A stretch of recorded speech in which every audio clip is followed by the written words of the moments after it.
সুন্নাহ এবং বেদাতের জ্ঞান আপনার আমার জানা আবশ্যিক, কারণ ইবাদত ধ্বংস করে দেয় বেদাতে, ইবাদত পূর্ণতা দিয়ে দেয় সুন্নতে। অতএব সুন্নতের জ্ঞান, বেদাতের জ্ঞান যদি আপনার আমার কাছে না থাকে, তাহলে আপনার আমার বেদাত আপনাকে আমাকে ধ্বংসের দিকে নিয়ে যাচ্ছে না আপনাকে আমাকে পুণ্যের দিকে নিয়ে যাচ্ছে, এটা আপনি আমি বুঝতে পারবো না।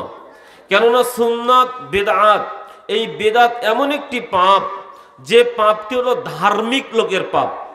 ধার্মিক ব্যক্তি ছাড়া এই বেদাত কেউ করে না। অতএব যিনি ধর্মভীরু মানুষ, ধর্মীয় বিধান পালন করেন, ধার্মিক ব্যক্তি, এই ধার্মিক ব্যক্তি ছাড়া বেদাত কেউ করে না। এটা ধার্মিকের পাপ। বেদাত এমন একটি পাপ, পৃথিবীতে এমন এক আশ্চর্য পাপ যে পাপটি মানুষ করে সোয়াবের আশায়। পাপ করে মানুষ কিন্তু আশা করে সোয়াব। কারণ কি? কোনটা বেদাত কোনটা সুন্নাহ ব্যক্তি নির্ণয় করতে পারে না। কি কারণে পারে না? কারণ বেদাত দেখতে দিনের মতো, দিন ইসলামের মতো দেখতে বেদাত, এই জন্য নির্ণয় করা যায় না। যেমন ভেজাল দুধ, ভেজাল মধু, ভেজাল তেল। দুধ ভেজাল দুধ দুইটা একই রকম, মধু ভেজাল মধু দুইটা একই রকম, নির্ণয় করা যায় না। নির্ণয় করার জন্য হয় আপনাকে কি করতে হবে?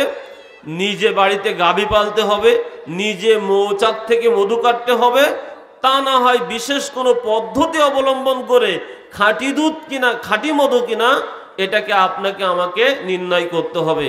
ঠিক দিনের ভিতরে আপনি আমি যে আমল করছি, এই আমলটি সঠিক কিনা হয় আপনাকে নিজে জানা বুঝা করে রিসার্চ করে পবিত্র কোরআন এবং সহিহ হাদিসের জ্ঞান অন্বেষণ করতে হবে। তা না হয় যখন অন্য বুজুর্গনে দিনেরা বলবে, শায়েক মাশায়েক বলবে, মাওলানা সাহেবরা বলবে, তাদের কাছ থেকে জেনে নিতে হবে পদ্ধতি অনুসারে। সে পদ্ধতি হলো এই দলিল প্রমাণ সহকারে।